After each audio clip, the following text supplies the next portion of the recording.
नमस्कार दोस्तों, joint take one में आप सभी का एक बार फिर से बहुत बहुत स्वागत है। यहाँ पे दोस्तों एपीएस कंपनियों की तरफ से दो बड़े अपडेट आए हुए हैं जो कि प्रत्येक एपीएस संचालक को जानना चाहिए इसके विषय में।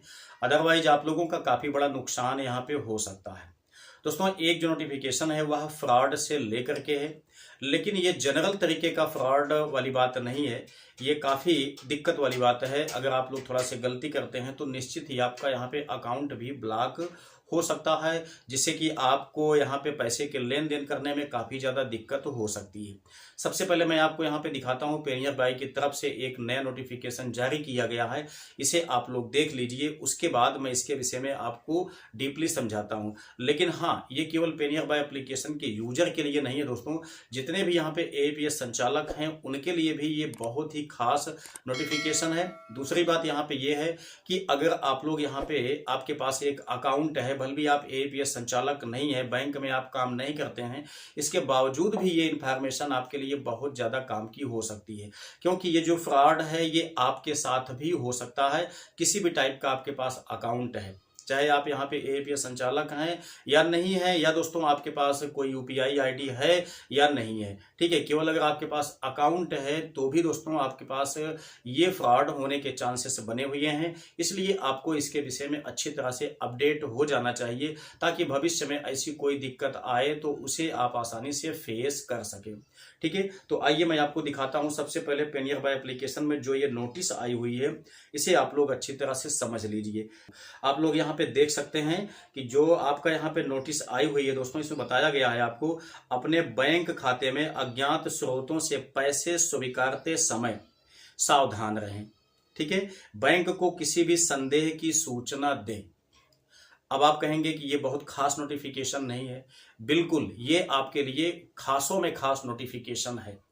क्योंकि दोस्तों यहाँ पे देखिए, हम लोग जानते हैं 2024 में एपीएस कंपनियां जो हैं मल्टीपल ट्रांजैक्शन मोड के लिए यहाँ पे ऑप्शन अवेलेबल करवा दिए हैं।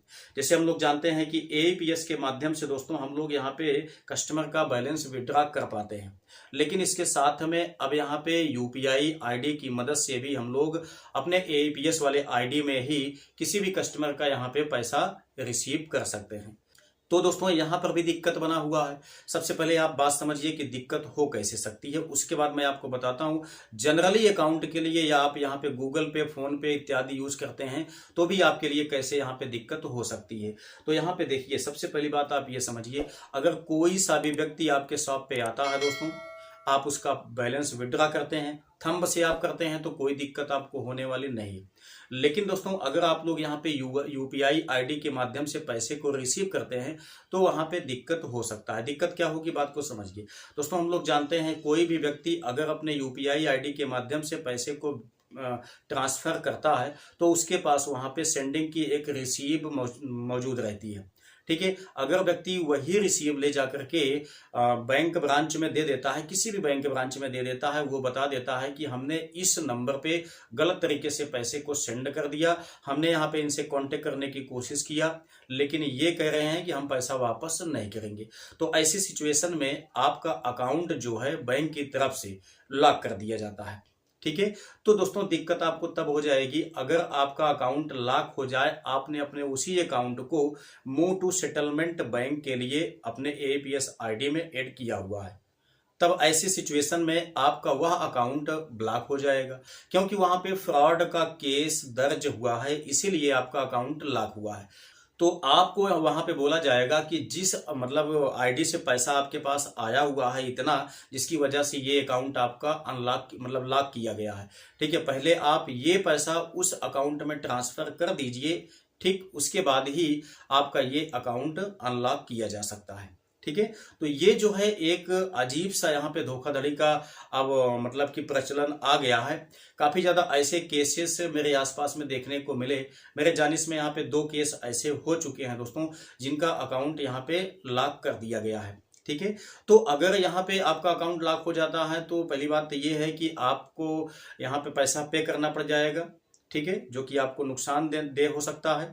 बल भी आपने उसको पैसा यहाँ पे कर दिया है, ठीक है, आपने कैश उसको दे दिया था, लेकिन इसके बावजूद भी अब यहाँ पे आपको ये नुकसान झेलना पड़ जाएगा। दूसरी बात यहाँ पे ये है कि आप का अकाउंट का काफ़ी लंबे समय तक के लिए यहाँ पे फ्रीज किया जा सकता है, जिसमें आप लोग बिल्कुल भी लेन देन नहीं कर सकते हैं।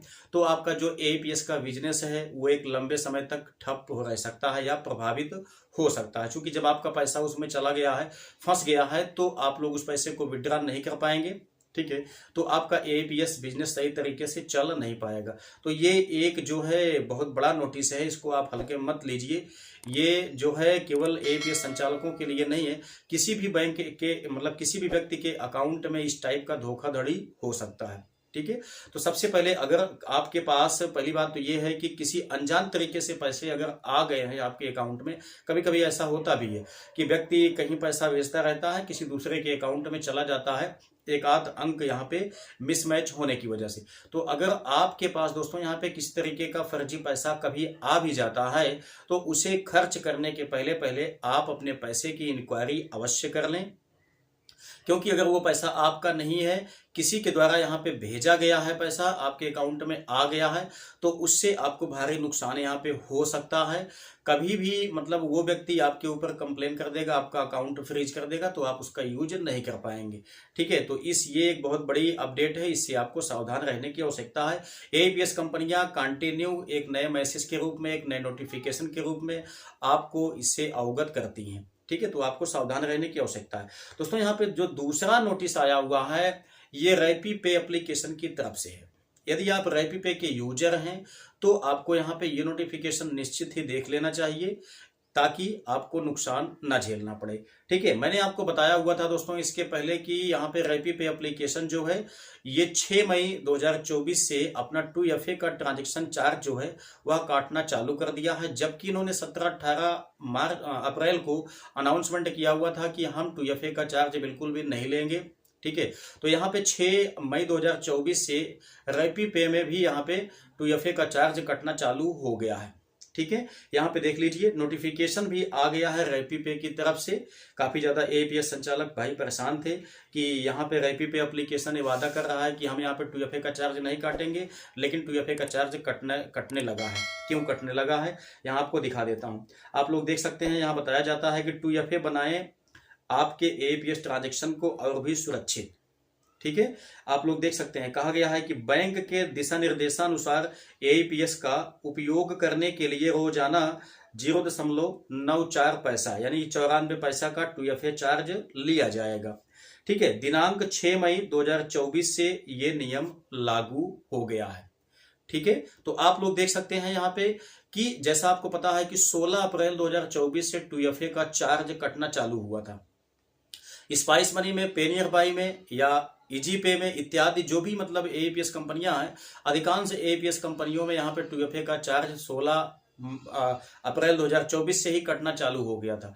लेकिन आपको पता है कि यहाँ पे रैपी पे एप्लीकेशन हो गया या आपका RNFI हो गया या इजी पे हो गया, इनकी तरफ से कुछ महत्वपूर्ण घोषणाएं की गई थी कि हम यहाँ पे 2FA का चार्ज नहीं लेंगे, जिसमें से कि हम लोग जानते हैं कि RNFI हो गया, उसके बाद रैपी पे हो गया। इन लोगों ने साफ साफ यहाँ पे नोटिफिकेशन दिया हुआ था कि हम 2FA का चार्ज अपने एईपीएस संचालक से नहीं लेंगे। ठीक है, अब यहाँ पे 6 मई 2024 से रैपी पे एप्लीकेशन में दोस्तों 2FA का चार्ज लागू कर दिया गया है। अब यहाँ पे बात क्या है कि ये मतलब रैपी पे एप्लीकेशन जो है अपना ये 2FA का चार्ज का बोझा नहीं वहन कर पा रही है या NPCI इनको करने नहीं दे रही है। क्या रीजन है, ऐसा कोई यहाँ पे जवाब अभी नहीं आया है। मैंने आपको पिछले वीडियो में इसका एक टोल फ्री नंबर दिया हुआ था, उसमें मैंने कहा था कि कोई भी दिक्कत आपको आती है तो आप इस नंबर पे कांटेक्ट करके आप छानबीन कर सकते हैं, इनसे जवाब मांग सकते हैं कि पहले इन्होंने मना क्यों किया था, अब इन्होंने अलाउ क्यों कर दिया है। ठीक है, तो ये दो बड़े अपडेट हैं जो कि आप सभी को जानना आवश्यक है दोस्तों। ठीक है, ताकि आपके साथ कोई किसी तरीके का कोई फ्रॉड ना हो सके, इसलिए आप अगर एईपीएस संचालक हैं तो सबसे ज्यादा आपको यहाँ पे अपडेट रहने की आवश्यकता है। उम्मीद करते हैं कि ये इन्फॉर्मेशन आपके लिए काफी ज्यादा यूजफुल लगी होगी। अगर वीडियो पसंद आया है तो लाइक करके अवश्य जाइएगा।